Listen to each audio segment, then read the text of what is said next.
Hey everyone, it's Katie from Without a Crystal Ball. Okay, you guys, let's get going. It's Friday, it's time for some tea, and we need to talk about the Duggars.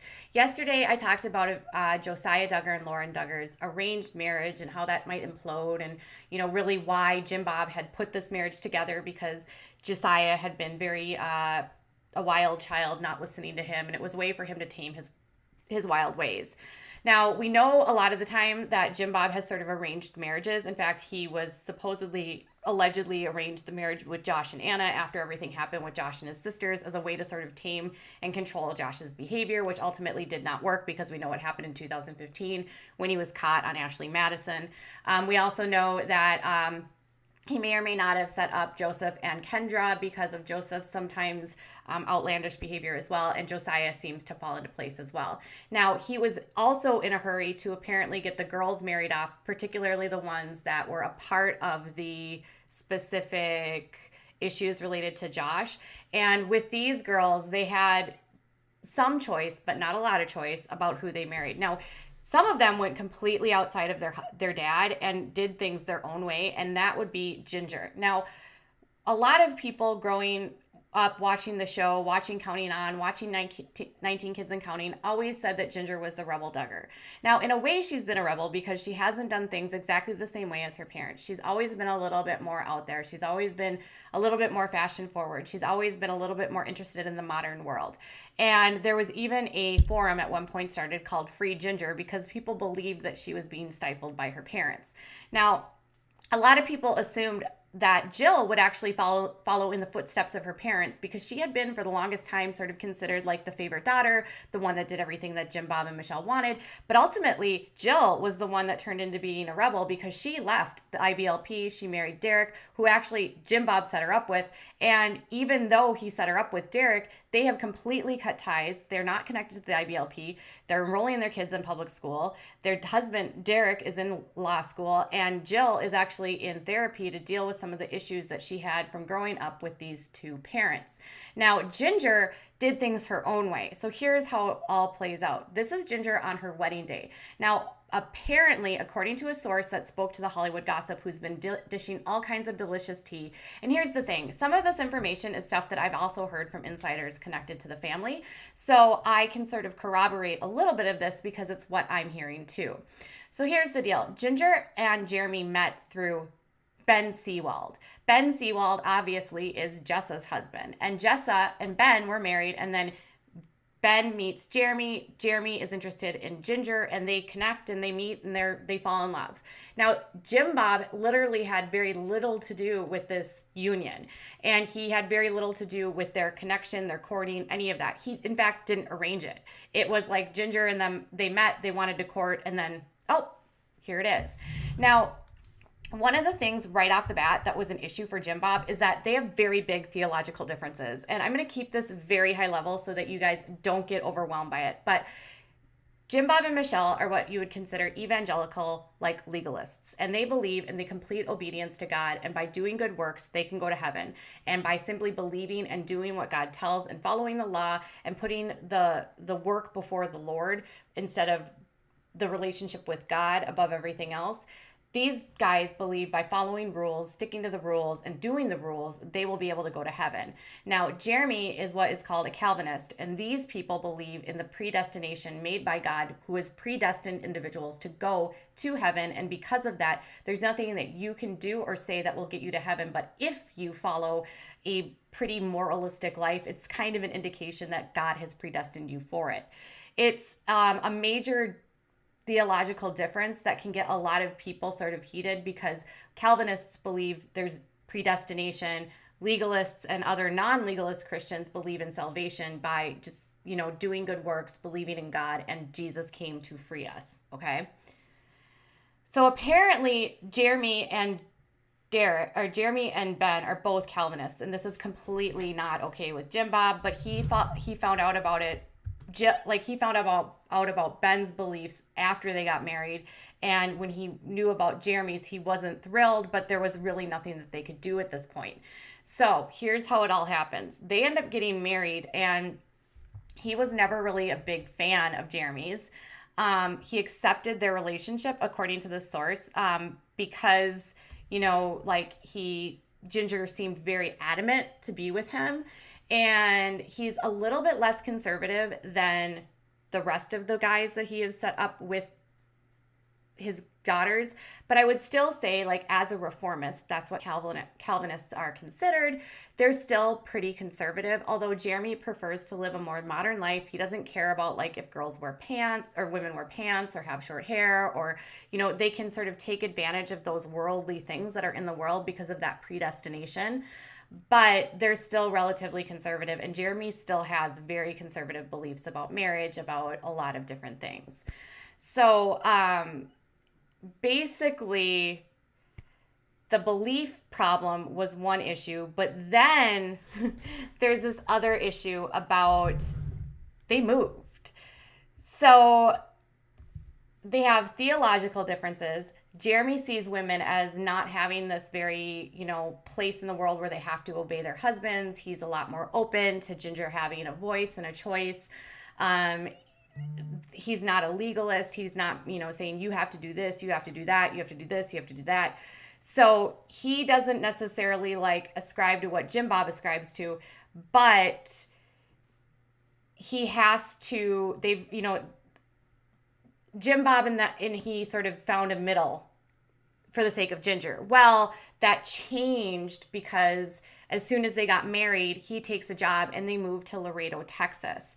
And it was when they moved to Laredo, Texas, it became an issue because the whole courting process for the two of them was very, very, very quick. And they moved to Texas, and he completely finds out that I've lost control. And at one point before they even move, he confronts Jeremy about his beliefs, and Jeremy says, yes, I'm a Calvinist. And Jim Bob gets upset, according to this source.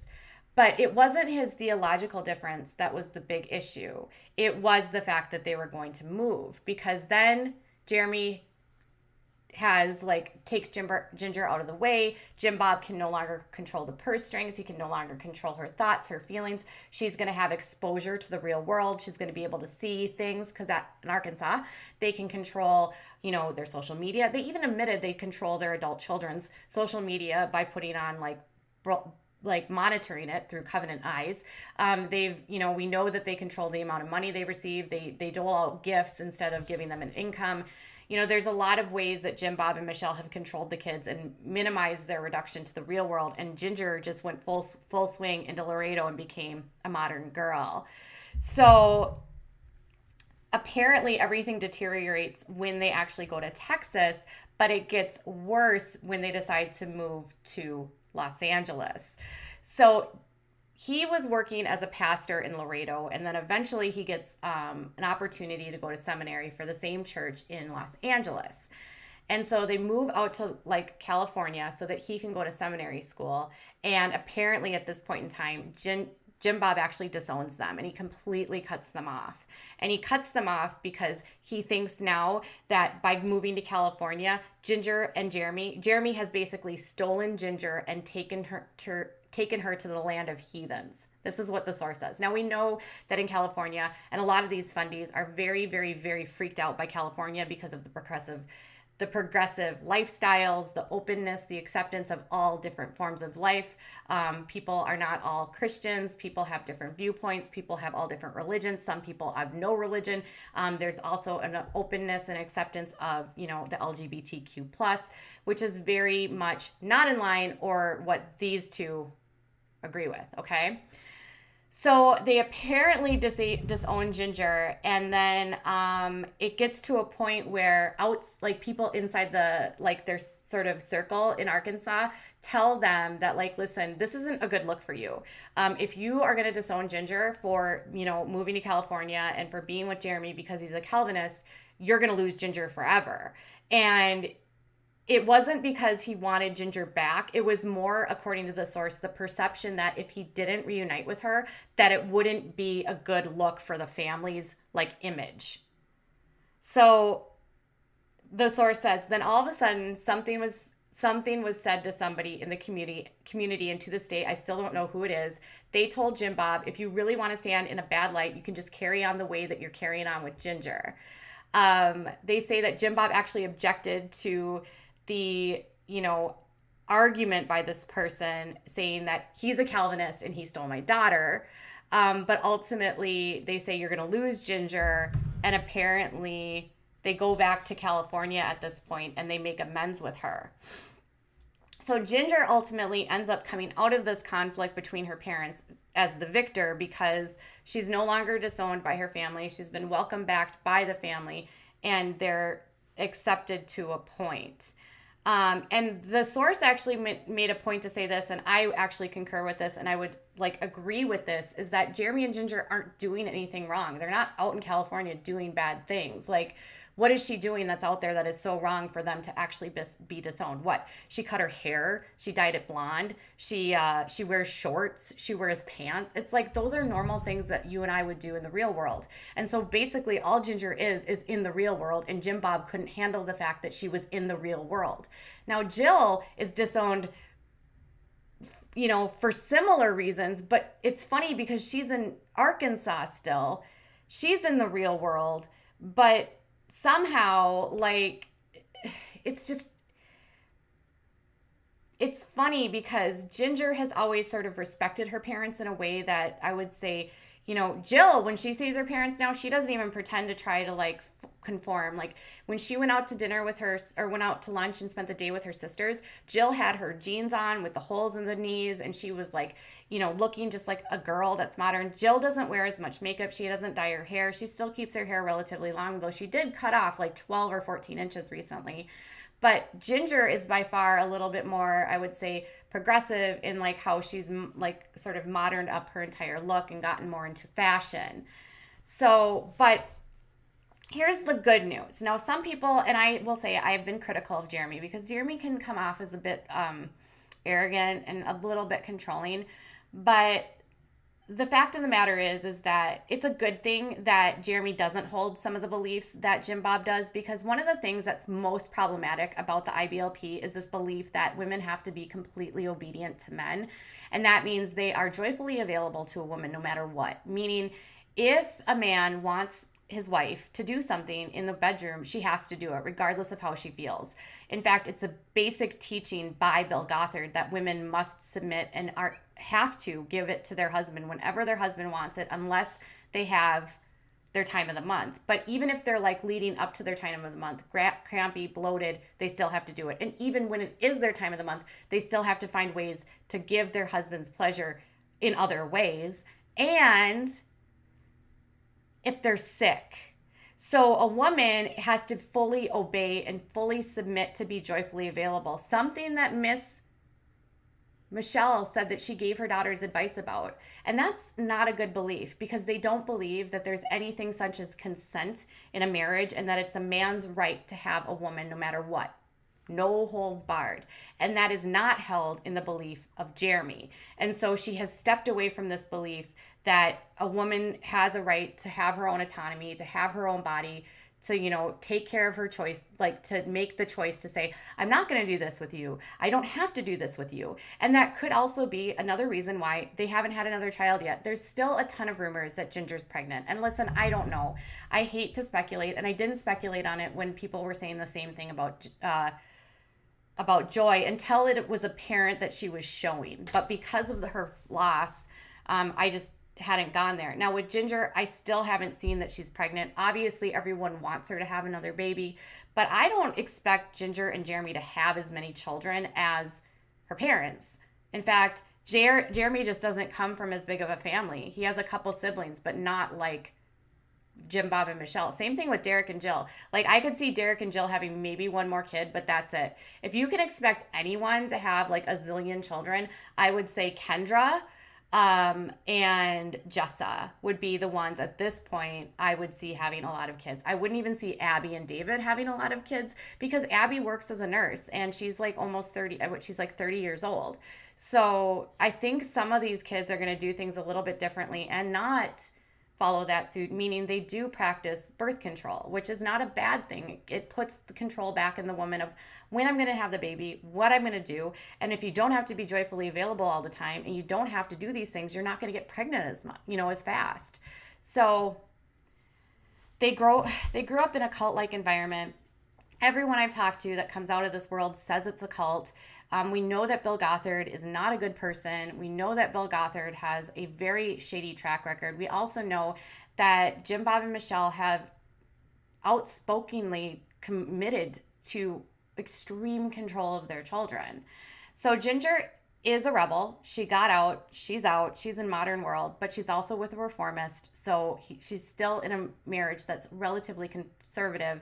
So there's still that aspect, but we should be happy in the respect that she did things her own way. She didn't get dad didn't arrange the courting. Dad didn't arrange the marriage. She married who she wanted to marry, whether you like him or not. And she's living where she wants to live, doing what she wants to do. So to that, I say go Jinger, keep going. Hopefully your beliefs and your views towards communities like the LGBTQ plus will evolve, because right now some people in that world do not appreciate the beliefs and the things that your husband says. With that being said, what are your thoughts? Is it weird to you that it was a theological debate that ultimately was a sticking point for them, but it was the reason that they moved to California?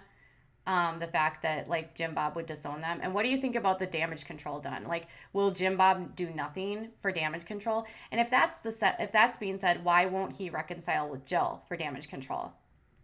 I think in the case of Jim Bob with Jill and Derek, the difference is that Jill doesn't want to reconcile. Like, I don't think Jill wants to go there. I think Jill wants the boundaries. I don't think Jill wants to have that set of control. With Jinger, I don't know.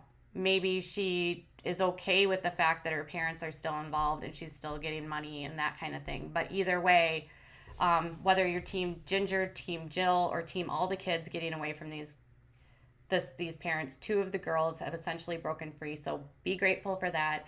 And we can probably expect to see more, because with 19 kids, you have to know that not all of them are going to follow the path of their parents. So tell me what your thoughts are in the comments below, and I will be back later. Bye, guys.